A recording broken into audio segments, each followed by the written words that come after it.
Hello guys, how are you? What's up? कैसे आप सब लोग? I hope you are fit and fine. So this is Jatin, a 15-year-old 11th class student on this beautiful channel, Jatin's lecture. So guys, please like, share and subscribe it right now if you had not done yet. And don't forget to click on that bell icon guys, ताकि आपको मेरी new videos की notification मिलती रहे. So guys, अगर आपको कोई doubt हो, क्वेरी हो रिगार्डिंग एनीथिंग, और अगर कोई सजेशन देना हो रिगार्डिंग मीन्स कुछ भी, किसी भी चीज़ के रिगार्डिंग आपको कोई सजेशन दे रहा हो, तो प्लीज़ मोस्ट वेलकम, आपका बहुत बहुत most welcome. Please let me know in the comment section. I try to improve that area. So guys, चलो टाइम वेस्ट नहीं करते हुए क्वेश्चन करते हैं. ये क्वेश्चन 8th क्वेश्चन है guys, that if 3 cot A is equals to 4, check whether 1 minus tan square A or 1 plus tan square A is equals to cot. Means हमें simply ये check करना है कि जो ये लेफ्ट हैंड साइड वैल्यू है right hand side की equal है या नहीं. दैट्स इट, और कुछ नहीं करना. सो करते हैं. चलिए, गिवन क्या है कि 3 cot A is equals to 4, ये गिवन है गाइस हमें. हाँ ऑफ कोर्स. सो अब 3 को या मल्टीप्लाई में है तो उधर डिवाइड में चला जाएगा, है ना. सो cot A is equals to 4/3. Guys clear? ये तो आता ही है हमें कि जब मल्टीप्लाई में कोई चीज अगर हम उसको राइट हैंड साइड लेके जाएंगे या फिर लेफ्ट हैंड साइड लेके जाएंगे, मीन्स सिंपली उसको ये क्रॉस साइन को इज इक्वल्स टू साइन से क्रॉस करवाएंगे तो वो डिवाइड में हो जाएगी. सो ये हो गया.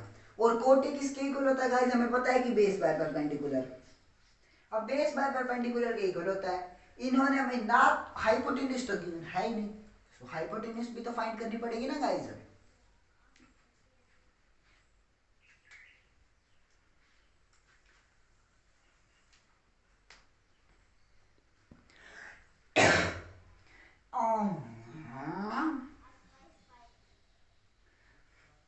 Hey guys, how are you? What's up? कैसे आप सब लोग? I hope you are fit and fine. So this is Jatin, a 15-year-old 11th class student on this beautiful channel, Jatin's lecture.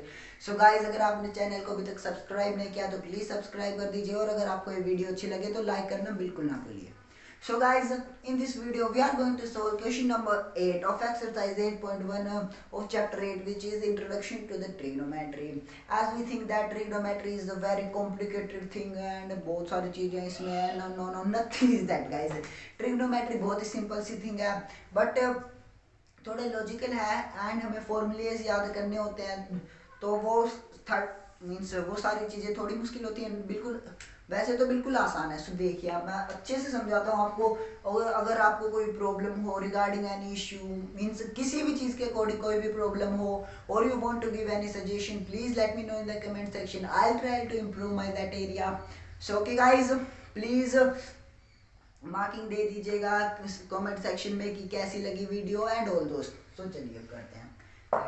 If 3 cot A is equals to 4, सबसे पहले given है अपने पास है कि 3 cot A 4 के equal है, ये equal है. और हमें ये देखना है कि जो ये लेफ्ट हैंड साइड और मीन्स जो 1 minus tan square A divided by 1 plus tan square A, ये cos square A minus sine square A के इक्वल है या नहीं. दैट्स इट, यही करना है, कुछ ज़्यादा बड़ी बात नहीं है. सो चलो करते हैं. अब ये है तो cot A किसके इक्वल हो जाएगा गाइस? 4/3 के. कैसे हो जाएगा? हमें पता है कि ये मल्टीप्लाई में इधर तो वहां पर जाके डिवाइड में हो जाएगा. ये तो हमें आता ही है ना गाइस, हम छोटी क्लासेस से करते आ रहे हैं ये. हाँ तो हो गया. अब cot A किसके इक्वल होता है? Base by perpendicular. मैंने मेरी मीन्स ट्रिगोनोमेट्री गाइस जब से स्टार्ट किया तो मैं हर वीडियो में मैं आपको फॉर्मूलेज यहाँ पर लिखवा देता हूँ. सो प्लीज़ अगर आपको फॉर्मूलेज चाहिए तो मेरी प्रीवियस वीडियो देख सकते हैं, उसमें मैंने क्वेश्चंस भी सोल्व किए हैं, तो आप वो देख सकते हैं. अगर आपको वो चाहिए तो आपको चैनल पे मिल जाएगी. सो देखिए, बेस बाय परपेंडिकुलर है. बेस की वैल्यू 4, परपेंडिकुलर की 3. हाइपोटेन्यूज तो अपने पास गिवन है ही नहीं ना. अब हाइपोटेन्यूज नहीं गिवन है तो हम क्या घंटा कुछ करेंगे इससे. सो हाइपोटेन्यूज निकालिए. सबसे पहले कैसे निकलेगी? पाइथागोरस थ्योरम से हमें पता है कि जो h का स्क्वायर होता है वो बेस का स्क्वायर प्लस परपेंडिकुलर का स्क्वायर. किससे होगा गाइस? ये कौन सी थ्योरम गाइस? ये बाय पाइथागोरस थ्योरम. पीटी लिख रहा हूँ गाइस मैं शॉर्ट फॉर्म में, पाइथागोरस थ्योरम. सो अब h का स्क्वायर तो पता नहीं, चलो करते हैं फाइंड. b का स्क्वायर गाइस b, 4 का स्क्वायर 16 प्लस p का स्क्वायर 3 मींस 3 का square 9. So h is equals to guys h का स्क्वायर 25 हमें पता है कि मीन्स स्क्वायर को रिमूव करने के लिए दूसरी साइड अंडर रूट हो जाएगा, सो अंडर रूट हो गया। अब अंडर रूट फिर 5 की वैल्यू होती है 5, h की वैल्यू क्या आ गई अपने पास गाइस 5, h की वैल्यू 5 है, p की वैल्यू भी है, b की वैल्यू भी है, तो हम ये सोल्व कर सकते हैं ना। सो अब 1 माइनस, अब 10 है, 10 क्या होता है गाइस, 10 होता है परपेंडिकुलर बाय बेस, किसके इक्वल होता है ये 10 के, tan थीटा। सो tan थीटा की वैल्यू पुट कर देते हैं, परपेंडिकुलर गाइस 3, बेस है 4, सो 3/4 का स्क्वायर डिवाइडेड 1 प्लस यही वाला 10 स्क्वायर है इसका स्क्वायर, किसके इक्वल दिखाना है हमें, मीन्स देखना है कि ये इक्वल है नहीं, कोस स्क्वायर है। अब कोस क्या होता है guys, base by hypotenuse, sine theta होता है perpendicular by hypotenuse, cos theta होता है बेस बाय हाइपोटेन्यूज, और tan थीटा होता है perpendicular by base. So cos theta होता है perpendicular by base by hypotenuse.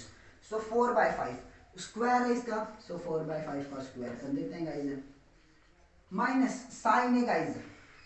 अब साइन ए कितना होता है, साइन ए होता है परपेंडिकुलर बाय हाइपोटेन्यूज, हमें पता है। सो परपेंडिकुलर है 3 और हाइपोटेन्यूज 5, सो 3/5 का स्क्वायर।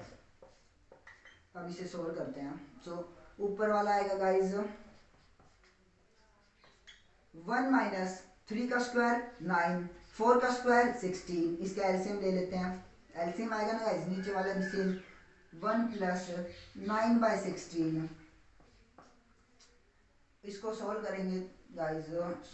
अब ये कर लेते हैं, पहले साथ साथ कर लेते हैं, दोनों इजी हो जाएगा अपने लिए।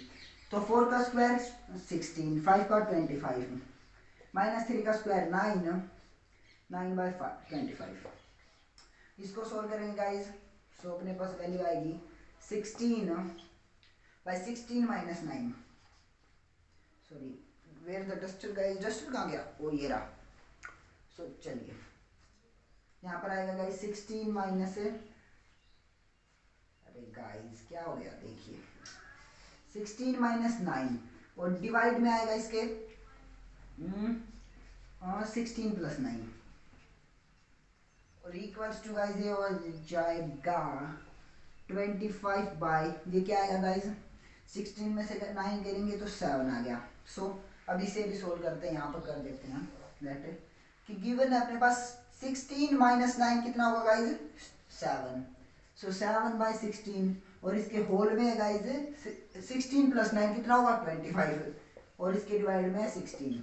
सो इसको कैसे सोल्व करेंगे गाइस, हमें पता है कि नीचे वाला सबसे ऊपर, बीच वाला यहाँ पर, मीन्स नीचे वाले का डिनोमिनेटर ऊपर वाले के न्यूमिनेटर से मल्टीप्लाई और नीचे वाले का न्यूमिनेटर ऊपर वाले के डिनोमिनेटर से मल्टीप्लाई करेंगे तो 7 × 16/25 × 16 गाइस, 16 से 16 कट हो जाएगा, 7/25 रिजल्ट आ गया। और देखिए ये भी 7/25 दोनों सेम हो गए ना गाइस, इसकी वैल्यू भी 7/25, इसकी वैल्यू भी 7/25। सो अब we can say that these both terms are equal, equal है ना गाइस। सो अब बिल्कुल इजी था क्वेश्चन था गाइस, कुछ नहीं था इसमें। अगर आपको वीडियो अच्छी लगे तो प्लीज लाइक कर देना और अगर गाइस आप चैनल पे न्यू है तो सब्सक्राइब कर देना। Okay bye guys.